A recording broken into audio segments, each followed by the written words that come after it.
Assalamualaikum warahmatullahi wabarakatuh. Perkenalkan, nama saya Azara Figa Sisliana. Saya di sini akan mempresentasikan mengenai konsep, prinsip-prinsip dan juga klasifikasi mengenai korosi.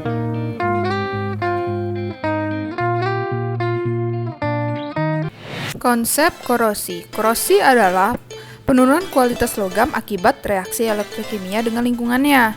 Dari definisi tersebut, maka ada beberapa hal yang dapat ditekankan lagi, yaitu yang pertama, korosi sangat erat kaitannya dengan logam. Yang kedua, melalui istilah penurunan kualitas bisa diartikan bahwa korosi adalah suatu proses yang tidak dikehendaki, walaupun pada kenyataannya penggunaan istilah ini tidak selamanya benar. Yang ketiga, penurunan kualitas logam tidak hanya melibatkan reaksi kimia namun juga reaksi elektrokimia, yakni antara material-material yang bersangkutan. Dalam hal ini anoda dan katoda terjadi perpindahan elektron. Karena elektron adalah suatu yang bermuatan negatif, maka pengangkutnya akan menimbulkan arus listrik, dan pada reaksi demikian sangat dipengaruhi oleh beda potensial antara kedua elektroda. Yang keempat, ada kata lingkungan. Di sini artinya adalah semua unsur-unsur ada di sekitar logam yang terkorosi. Berikut prinsip-prinsip korosi. Jadi prinsip terjadinya korosi adalah salah satu cara untuk mengetahui proses korosi dapat dilakukan dengan menggambarkan suatu mekanisme sel korosi basa sederhana dengan anoda dan katoda tunggal seperti gambar berikut ini. Di sini ada anoda yang A, terus yang B ada katoda, yang C elektrolit, dan D hubungan listrik. Dari gambar tersebut, korosi bisa terjadi pada anoda jika antara anoda dan katoda terdapat selisih energi bebas.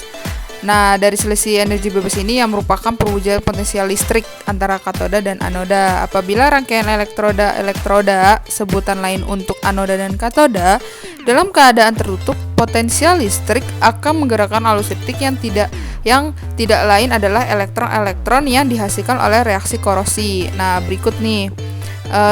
Anoda adalah biasanya terkorosi dengan melepaskan elektron-elektron dari atom-atom logam netral untuk membentuk ion-ion yang bersangkutan. Nah, jadi ion-ion ini mungkin tetap tinggal dalam larutan atau bereaksi yang membentuk hasil korosi yang tidak larut.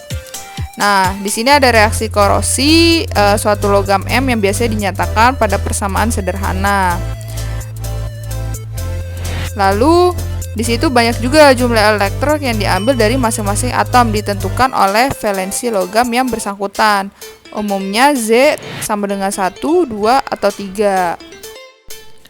Katoda ini tidak mengalami korosi, walaupun mungkin menderita kerusakan dalam kondisi-kondisi tertentu.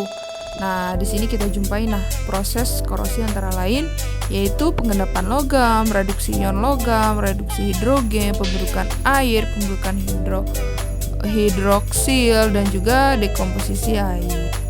Katoda biasanya tidak mengalami korosi walaupun mungkin menderita kerusakan dalam kondisi-kondisi tertentu. Nah, berikut nih kita jumpai pada proses korosi antara lain ada 1. Pengendapan logam, 2. Reduksi ion logam, 3. Reduksi hidrogen, 4. Pembentukan air, 5. Pembentukan hidroksil, dan 6. Dekomposisi air. Di situ ada reaksi-reaksi kimianya. Yang C ada elektrolit. Jadi di sini tuh diberikan kepada larutan yang dalam hal ini harus bersifat dapat menghantarkan arus listrik. Jadi air hangat murni biasanya dianggap bukan elektrolit. Namun demikian, dalam kehidupan sehari itu lingkungan berair akan dianggap mempunyai konduktivitas yang cukup untuk berfungsi sebagai elektrolit. Nah, jadi korosi panas itu kehadiran airnya itu tidak dibutuhkan karena di situ garam-garam yang leleh bertindak sebagai elektrolit. Yang keempat, yang D, hubungan listrik. Jadi antara anoda dan katoda itu harus terdapat kontak listrik agar arus listrik dalam sel korosi itu dapat mengalir. Tentu saja, hubungan secara fisik ini tidak diperlukan bila anoda dan katoda merupakan bagian dari logam yang sama. Perlu diperhatikan di sini bahwa reaksinya menyerap elektron, yaitu reaksi reduksi, selalu serentak prosesnya dengan reaksi yang menghasilkan elektron, yaitu reaksi oksidasi. Nah, penghilangan salah satu dari keempat komponen yang telah diuraikan di atas itu menyebabkan terhentinya proses korosi, dan inilah yang terjadi menjadi prinsip utama dalam pengendalian korosi. Perlu dicatat juga nih bahwa elektron dan arus listrik mengalir berlawanan arah elektron. Nah, sekarang untuk klasifikasi korosi, yaitu ada 8. Saya jelaskan satu-satu. Yang pertama ada uniform attach, yaitu korosi seragam. Nah, di sini korosi seragam itu terjadi pada permukaan logam akibat reaksi kimia karena pH air yang rendah dan udara yang lembab. Sehingga semakin lama logam maka semakin menipis. Pencegahannya gimana? Untuk lambung kapal diberi proteksi katodik, pemilihan material yang tepat. Untuk jangka pemakaian yang lebih panjang diberi logam perpaduan tembaga 0,4%. Yang kedua ada pitting corrosion, yaitu korosi sumur. Disebabkan karena komposisi logam yang tidak homogen, yang dimana pada daerah batas timbul korosi yang berbentuk sumur. Cara penjagaannya gimana? Pilih bahan yang homogen, diberikan inhibitor, diberikan coating dari cat agresif. Yang ketiga yaitu erosion korosi erosi. Di sini karena keausan dan menimbulkan bagian-bagian yang tajam dan kasar. Nah, bagian-bagian inilah yang mudah terjadi korosi dan juga diakibatkan karena fluida yang sangat deras dan dapat mengkikis film pelindung pada logam. Cara pencegahannya gimana? Yaitu pilih bahan yang homogen, diberi coating dan zat agresif, diberikan inhibitor, hindari aliran fluida yang terlalu deras. Yang keempat ada galvanic corrosion atau korosi galvanis. Di sini karena adanya dua logam yang berbeda dalam satu elektrolit, sehingga logam yang lebih anodik akan terkorosi. Cara pencegahannya gimana? Beri isolator yang cukup tebal hingga tidak ada aliran elektrolit, pasang proteksi katodik, dan penambahan anti korosi inhibitor pada cairan. Yang kelima yaitu ada stress corrosion atau korosi tegangan. Itu terjadi karena butiran logam yang berubah bentuk yang diakibatkan karena logam mengalami perlakuan khusus seperti diregang, ditekuk, dan lain sebagainya. Jadi ini sangat mudah bereaksi dengan lingkungan. Jadi butirannya itu menjadi tegang. Nah, cara pencegahannya gimana? Diberi inhibitor. Terus apabila ada logam yang mengalami stres, maka logam harus direlaksasikan dulu. Yang keenam ada crevice corrosion atau korosi celah. Di sini itu terjadi pada logam yang berdempetan dengan logam lainnya.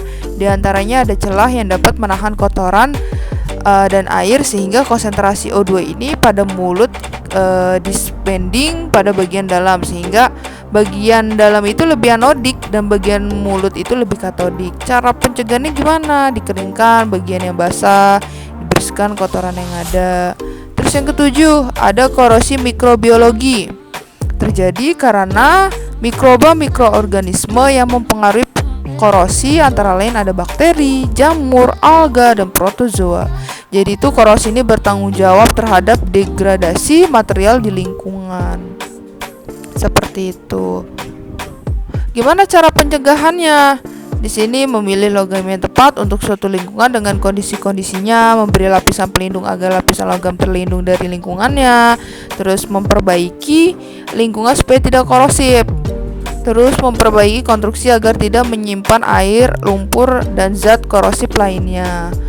Nah, yang ke-8 ada fatigue corrosion, korosi lelah. Itu terjadi karena mendapatkan beban siklus yang terus berulang sehingga semakin lama logam akan mengalami patah karena terjadinya kelelahan logam. Nah, korosi ini biasanya pada turbin uap, pengeboran minyak, dan lain sebagainya. Gimana cara pencegahannya? Memilih bahan yang tepat atau memilih bahan yang kuat? Cukup sekian penjelasan dari saya mengenai konsep, prinsip-prinsip, dan juga klasifikasi korosi. Cukup sekian presentasi dari saya, kurang lebihnya saya mohon maaf. Mudah-mudahan apa yang tadi saya sampaikan bisa bermanfaat bagi yang telah menonton video ini. Wabillahi taufiq walhidayah. Assalamualaikum warahmatullahi wabarakatuh.